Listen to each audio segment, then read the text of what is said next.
fire this morning. Vancouver Fire Rescue says the fire was behind the centre and they were able to keep it from spreading to the building. Staff say this is the same area that was lit on fire back in March. It comes several days after one of the lions in front of the centre was spray painted. Police tell them an arrest has already been made in that case. The Chinese Canadian Museum in Vancouver is getting a $10 million boost from the province to help open its doors on July 31st, marking the 100-year anniversary of when Chinese people were excluded from Canada. Anti-Asian racism has increased eightfold during the pandemic. And for us to be located in Chinatown, the first Chinese Canadian museum in Canada, it really shows that commitment to different cultural communities. The extra funding will go to renovations and operating costs. Staff hope the museum will bring locals and tourists to the neighborhood to help revitalize Chinatown. The museum will soon be located in the area's oldest building, the Wing Sang building. Some SFU football players are going to court, trying to prevent the school from permanently sidelining the program. As Renee Filipponi explains, it's the latest move in what has been a difficult week for student athletes. Man, I don't remember a time when I wasn't playing football. I've been playing it since I was 6. The news was abrupt and came as a shock for these SFU football players that it was game over for their sport here. I mean, obviously, it was a lot of tears. This is definitely a place you pour your heart and soul into. And that is going to be 2 points for the team had been playing in the NCAA's Lone Star Conference, a league based in Texas. The conference decided not to renew SFU's contract for the 2024 season. But instead of playing one more season this year, SFU announced the end of football immediately. An application for an injunction has now been filed in the BC Supreme Court on behalf of 5 players. Now, the claim is a breach of contract claim. These players all came to SFU based on promises, commitments. In a statement, the SFU president said the university has carefully considered all available options and concluded that football is no longer a feasible sport for SFU, but it will honor athletic scholarship commitments for students in the upcoming school year. Critics say the university hasn't done enough to save this season or find a league for the future. I have not seen a process like this happen in 30 years with zero consultation. It's all left some players worried about what's next. Me personally, I don't think I could stay here just due to the fact that I want to pursue my dream of playing football. There has been an outpouring of support from the sporting community. And hopefully the powers that be at the university will listen to us. I refuse to believe that a university can't find a solution. Some are still hoping for a Hail Mary that SFU could change its mind and give the team the chance to suit up again. Renee Filipponi, CBC News, Vancouver. Vancouver has installed clean energy kiosks to provide electricity to crews working on film and TV productions. It's part of an effort to cut down on loud diesel-burning generators. The city installed 3 of the kiosks around False Creek, where it says crews use more than 200 diesel generators for power every year. The new power sites will allow film sets to plug in and use power from the city's grid. In less than 5 years, what I hear everywhere I go from everyone I talk to, including my peers in major film centers around the world, as well as in a recent trip that Mayor Sim and I took to Los Angeles, is that Vancouver is now considered the gold standard globally when it comes to sustainability in the film industry. The city hopes to have a network of kiosks so crews can use electricity at popular citywide filming spots by 2030. You may not have felt it, but a sizable earthquake shook the seabed about 200 kilometers off Vancouver Island this morning. The quake, measured at a magnitude of 6 and just under, was centered along the eastern edge of the Juan de Fuca Plate. It hit at a depth of 10 kilometers. The U.S. Geological Survey says it was felt down the west coast as far south as California, almost 2,000 kilometers away. There have been no reports of damage. The U.S. National Tsunami Warning Center in Alaska says there was no risk of a tsunami after the quake. As warmer weather approaches, the BC government is encouraging people to be prepared for climate hazards like wildfires and floods. In spring and early summer, we typically see snowpack melts and rising water levels. And while our snowpack is a bit lower than usual, it still pays to be prepared. I want to assure British Columbians that we are working around the clock to keep you safe. But every single one of us has a part to play in this. We must all take action to prepare for the worst. People living in low-lying areas are reminded to have an emergency kit at the ready, and when the mercury starts really rising, people need to be ready for extreme heat, wildfires, and drought. And tonight, the Canucks closed their season early for another year, though they ended things on a positive note. In our goal, Deeds, he scores! A hat trick for Connor Garland as he wins it in overtime. Vancouver edged the Arizona Coyotes 5-4 earlier tonight, finishing one game over 500 and 11th last in the league, giving them just a 3% chance to win the draft lottery and the rights to North Vancouver phenom Connor Bedard. Tonight also marked the final broadcast of longtime sportscaster John Garrett. We'll see the boys next year. It was meant to be more of like a community space. 4 years after opening, Ubuntu Canteen is serving its last meal this weekend. More on their run when we return.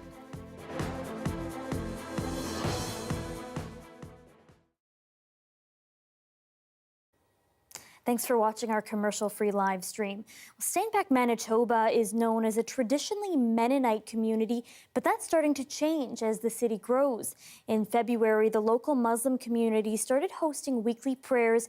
As more people showed up, they needed a bigger room at the senior center. A prayer rarely heard out loud in Steinbach until now. غير المغضوب عليهم ولا الضالين. It's called the Jama prayer, a Friday afternoon tradition in the Muslim faith. And now it's happening in a small Manitoba city known for its big Mennonite population. It's very important to feel that you are in a community that you can practice your religion. Saif Asi began these services in February. He never envisioned a congregation this big. There are more Muslims in this room than the census says live in the whole city. First time we did it, we saw so many new people. We didn't know each other before. Now they have to rent a bigger room. Before the Jama, there was no natural gathering place for Muslims. I'll be shopping in Superstore and or any other shopping market, and we'll be talking like in Arabic, and somebody else will come and say, "Oh, are you from here? From here?" A decade ago, Muaz Jad, the imam at a recent prayer, would drive into Steinbach every day for work. And it was a real struggle to find people in this town to, connect with. It's why a gathering like this matters to him. It starts with the effort of one person, really thinking, maybe we should try to get people together. Allah. Like other Muslims, Fazan Hasham used to travel to Winnipeg to find the closest mosque. He doesn't have to anymore. I come here, close my eyes, and I see children playing, I hear them, and it feels like I'm home. I turn around, I think my dad will be there. That's how good it feels. The executive director of the Pat Porter Active Living Center says they're happy to be that place for them. We started out with, a group of 30 or 40 in a room, and to have the women and children come today was fantastic, just to see them coming in and being more in our community, being part of who we are here. The Asi family are Syrian refugees who came to Steinbach because a Mennonite church sponsored them. Now their son Saif is helping other Muslims feel at home here. His mother beams with pride. My son, he is help Muslim, is help Islam. I am trying. Because I am very excited. I feel in crying. Alhamdulillah. They hope to one day have their own mosque in Steinbach. Ian Fraze, CBC News, Steinbach, Manitoba.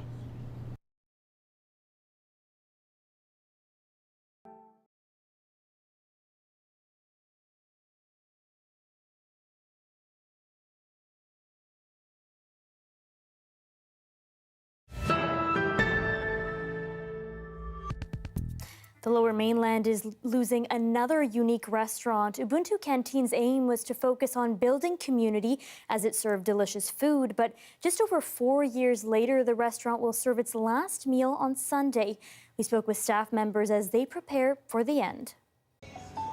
I think what Ubuntu represented is like this example of what businesses could be. I think in my mind, without being a martyr to the system.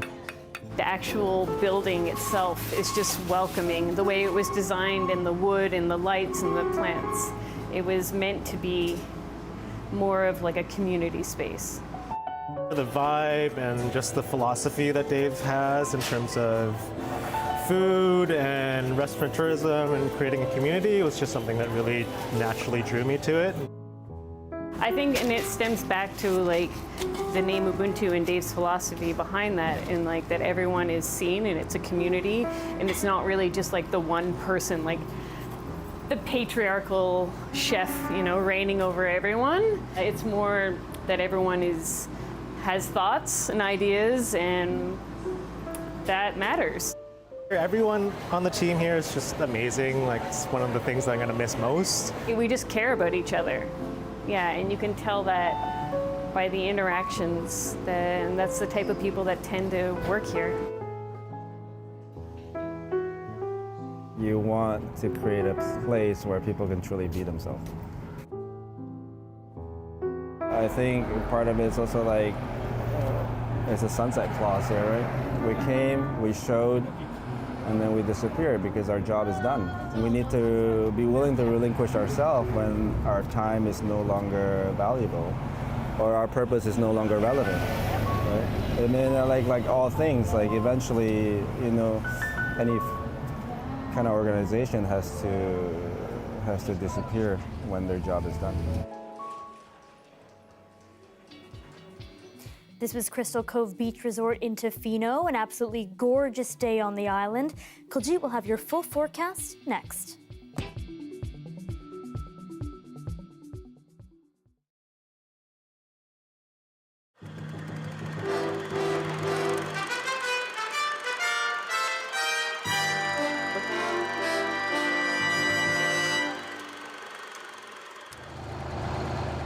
His name is Dr. Michael Priest, a semi-retired ophthalmologist. His luggage includes a heavy box of antibiotics. His destination is the African nation of Rwanda, where foreigners are fleeing the tribal warfare, where he will offer medical care. It's scary, but it's also fun, yes. Just my little bit towards helping out the mess the world's in. At age 67, Dr. Priest is doing what makes him feel good, paying several $1,000s to help others. That's Bosnia. That's Bosnia? Yeah, right. That's Bosnia, yeah. That's Croatia. Dr. Priest apologizes for his lack of pictures, but his travels are not tourist excursions. Some of the sites are so ghastly, they're best not brought back. He went to India to help victims of the Bhopal chemical disaster, to Mexico City following the earthquake, to Romania after the revolution there, to Somalia, to Bosnia, and now to Rwanda. But I've seen so much of the horrors of hunger and starvation and so on. Not to do something about it would bother me a great deal. If you like to put it this way, it salves my conscience. I cannot live with myself if I don't do something about this. I'm surprised that a lot of people can, but that's just my makeup. Is there any chance it can be an upgrade? I've got a long way to travel. You're going right through Delhi, are you? Yes. Right. Just hold on 1 second. I'll see what Nairobi, actually. At the airport, Dr. Priest's ticket is upgraded, putting him in executive class for the first leg of 3 days traveling. There is some danger. Yes, there's some danger, of course, yes.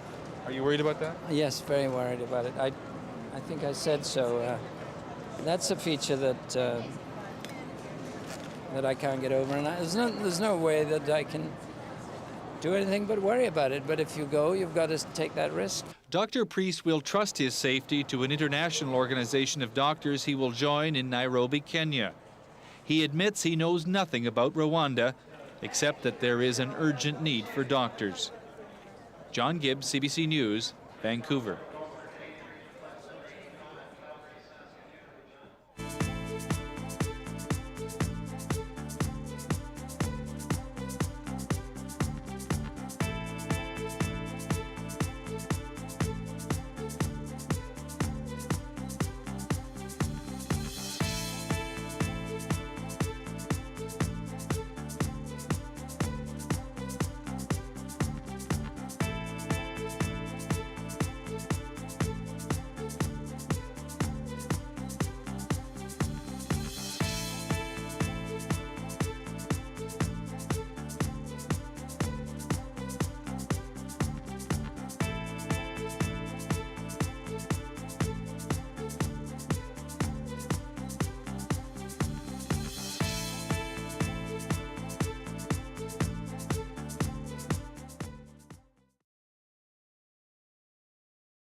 The weather update is brought to you by Direct Buy Furnace, installing the most reliable heating and cooling brand. It's hard to stop a train.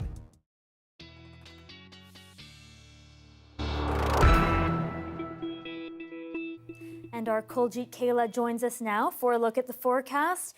Kuljeet, little bit of rain out there earlier today.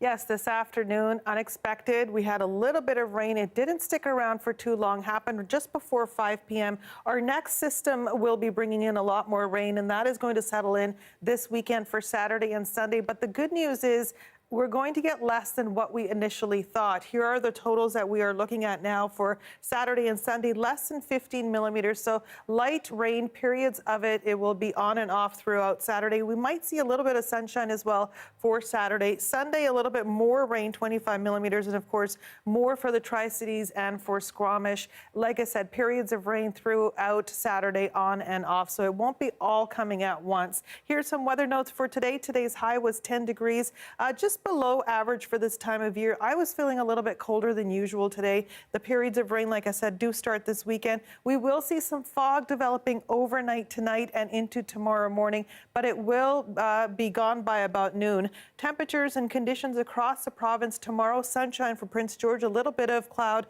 10 degrees, 9 degrees for Williams Lake, more cloud through there. Wet conditions for Cranbrook, Port Hardy, and along the coast for Prince Rupert as well for tomorrow. Our 7-day forecast pans out like this: a little bit of fog tomorrow morning, but we will see some sunshine for Friday, rain for Saturday and Sunday, continuing into Monday. Tuesday, mostly cloudy conditions, and then the sunshine comes back for Wednesday and double-digit temperatures. A little bit of rain expected for Thursday, periods of it, along with a mix of sun and cloud. Michelle?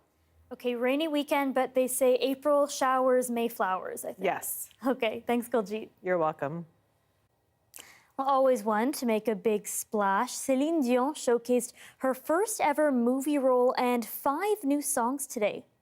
Rising tides, tears you cry every night seem never end. The song Love Again is from the movie of the same name, out next month. It's a romantic comedy starring Hollywood actors Priyanka Chopra, Jonas, and Sam Heughan. Dion plays herself in a supporting role. The singer says being in the film is a gift she will cherish. Today's release comes after a difficult few years for Dion. Last year, she was diagnosed with a rare neurological condition that she says has affected her singing and changed her life. And that is your late news for Thursday. Thank you so much for joining us tonight. For news anytime, visit our website. That's cbc.ca/BC. Your next local news is on the early edition on CBC Radio 1. That starts tomorrow morning at 5 a.m. See you tomorrow, and good night.